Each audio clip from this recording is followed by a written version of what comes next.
بسم الله الرحمن الرحيم، والصلاة والسلام على أشرف المرسلين سيدنا محمد صلى الله عليه وسلم. ازيكم حبايبي؟ عاملين ايه؟ يا رب تكونوا بخير يا رب دايما يا رب. هنا بقى احنا بنعمل دلوقتي صينية كنافة بالبيستاشيو. ايه الجمال ده، ايه الحلاوة دي! وطبعا حاجة كانت تحفة وجميلة جدا، عايزة اقول لكم حلوة جدا جدا جدا. وعلى فكرة القطعة غالية جدا، قطعة البيستاشيو اللي هي كنافة بالبيستاشيو دي غالية جدا. فاللي ما تعملهاش في البيت يا احلى متابعين في الدنيا. يعني هي حاجة سهلة ومش مستاهلة ان احنا نشتريها من بره. طبعا هي بالشوكولاتة، طبعا بالجناش الشوكولاتة، وكمان بالبيستاشيو. يعني جناش الشوكولاتة ده بالكاستر، يعني بتجيبي كاستر جاهز وبتحطي له. يا اما تجيبي كيس كاستر جاهز بالشوكولاتة الباكو، يعني كده جاهز يعني. فطبعا هي حلوة جدا، بس انت بيبقى عليكي الا بتحطي لبن، وما بتحطيش يعني زي ما انت عايزة بقى تحطي سكر، لان هي برضو بتحط لها شربات. فطبعا زي ما حضراتكم شايفين كده. يلا بينا بقى على المكونات. المكونات: نص كيلو كنافة، طبعا بتحطيها في التلاجة. وطبعا عشان تقدري تتحكمي ان انت تكسريها كده بالتلج اللي فيها، بتديكي القطع الصغيرة دي. وكمان حطيت عليها سمنة طبعا، كوباية سمنة كبيرة. وطبعا بتسيحيها يا دوبك كده تسيح، بتحطيها وتحطي 3 معالق سكر مخرزة في قلبها. لو عندك كمان سكر شربات اللي هو السيرم، حطي لها معلقتين 3 كده برضو. وبتقلبي كل المكونات مع بعضها. وهنا بقى طبعا المكسرات بتحطيها: زبيب وجوز هند ومكسرات. ما بتحطيش برضو يعني انا ما حطيتش عليها سكر. وبتحطي طبعا معلقتين كنافة من الكنافة اللي موجودة عندك. وكمان بنحط اللون اللي هو الطبيعي، اللون المبقى يعني للطعام اللي هو الصحي. بيديكي اللون اللي هو زي مثلا فستق كداب، اللي بنحطه للفستق الكداب وكده، اللي هي اللون ده. بتحطي طبعا نقطتين وبتقلبي المكونات على بعضها، المكسرات على بعضها مع حبة الكنافة. وبتسيبيهم بقى لما بنعمل الكنافة. طبعا انت تكوني محضرة الكاستر طبعا عاملاه. يعني اللي طلبها كاستر بالشوكولاتة، فانا عملتها العيال طلبوها بالشوكولاتة، فانا عملتها لهم بالكاستر الشوكولاتة. وهي فعلا ما بتتعملش الا بالكاستر الشوكولاتة، خلي بالكم، يعني اللي هي البيستاشيو.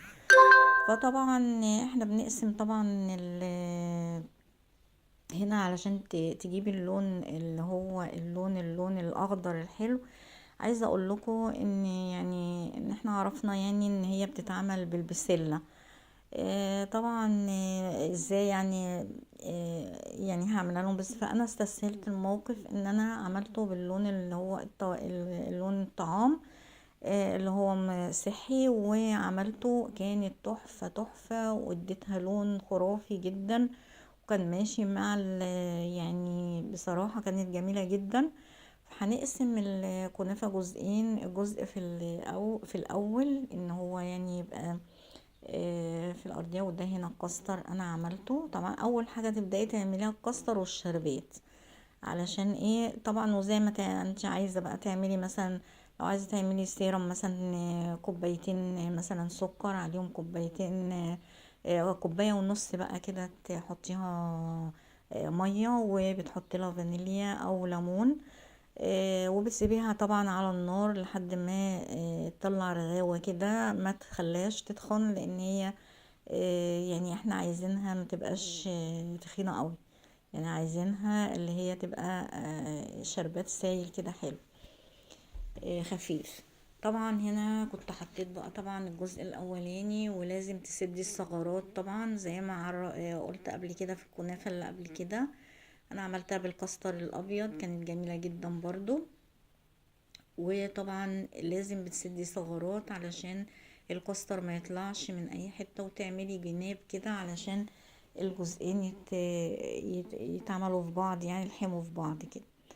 طبعا عايزه اقول لكم هي طريقه سهله وجميله. بتروحي تشتري القطعه بقد كده، طب ليه انتي ما تعملهاش في البيت وتعمليها لولادك وتوفري. جميله جدا جدا جدا، حلوه قوي قوي قوي قوي. يعني هي جميله جدا جدا جدا، ومش هتنسي ولا تسلي تعمليها لولادك، لان العيال نزلوا عليها. عايزه اقول آه، يعني كلوها اتنفت من كتر جمالها، كبار وصغار، من كتر حلاوتها وجمالها. وما كانوش متوقعين ان انا حقيقي اعرف اعملها يعني بالطريقة دي. فانا عملتها ونجحت جدا جدا جدا. طبعا الجزء ده كده هنحط بقى عليه اللي هو الكاستر الشوكولاتة، وبنسيبها تهدى شوية، لان الكاستر انا منزلاه سخن، فهنسيبه يهدى شوية، وبعد كده احط الجزء التاني من اللي هو الكنافة، وبرضو احطها كده بحكمة وارصها زي ما انا رصيت في الاول. هرص الجزء التاني بنفس الطريقة كده. طبعا بنسد، ما بنبص فيها كويس، ما بنخليهاش فيها ثغرة ان هي تطلع اللي هو الكاستر منها، يطلع الكاستر منها. هنا طبعا بحط طبعا الكاستر آه، وبوزعه طبعا على في الصينية كلها كده بالراحة بالمعلقة.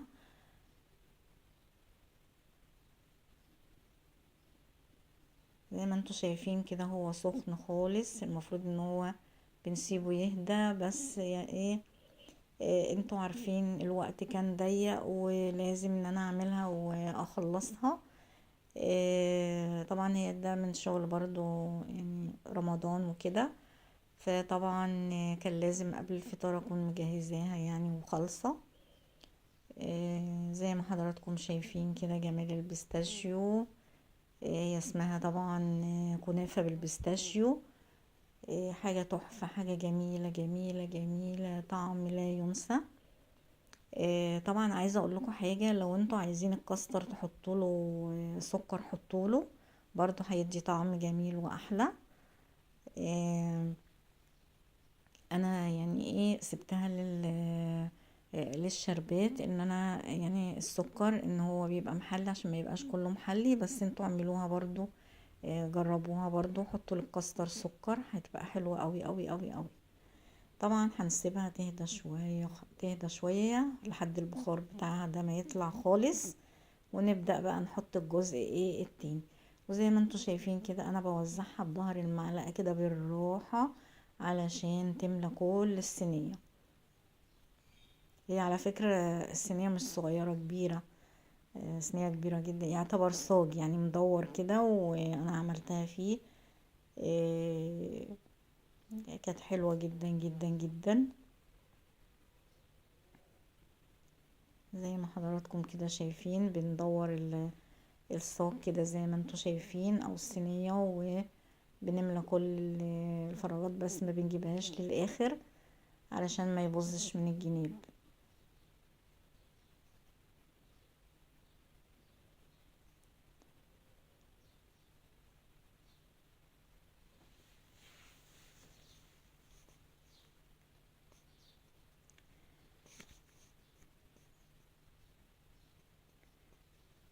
بصراحة هي حلوة جدا جدا جدا، جربوها هتعجبكم قوي قوي قوي قوي.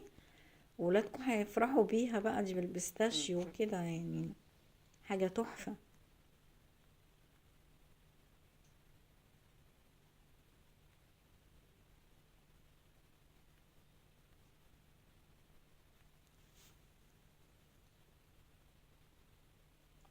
طبعا هنا بقى كانت بردت، وابتديت ان انا احط طبعا الجزء التاني من الكنافة بالشكل ده برضو.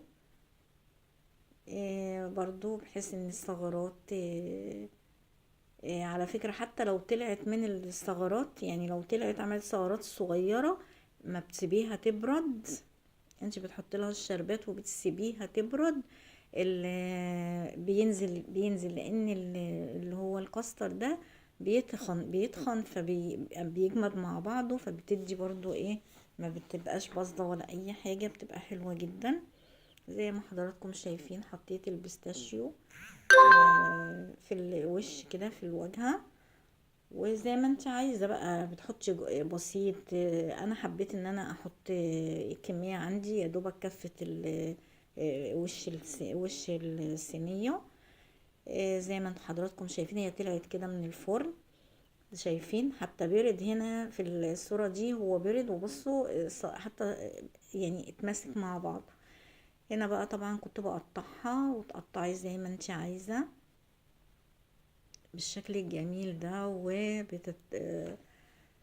بتطلع بقى طبعا بتطلع من الصينية كده كل قطعة جميلة جميلة جامدة ومتماسكة وحاجة تحفة تحفة تحفة.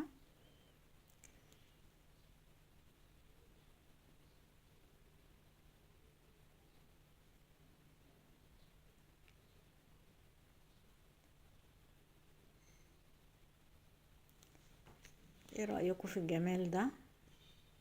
حاجة كده جميلة جميلة بصراحة، كانت تحفة تحفة تحفة، روعة.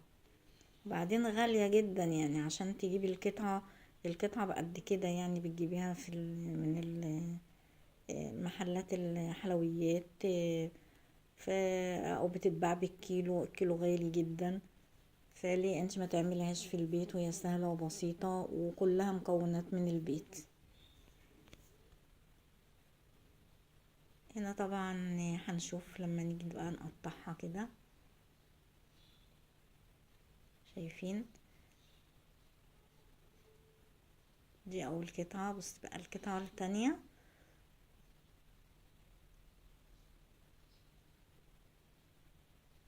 شايفين ايه الجمال ده؟ شايفين الكاستر جميل ازاي والبستاشيو جميل ازاي؟ لو عجبتكم بقى طريقتي متنسونيش بقى في اللايك والشير والاشتراك في القناة، يوصلكم كل جديد. كل جديد يعني بنعمله، وكل حديث بنعمله. يا رب طريقتي تعجبكم، والسلام عليكم.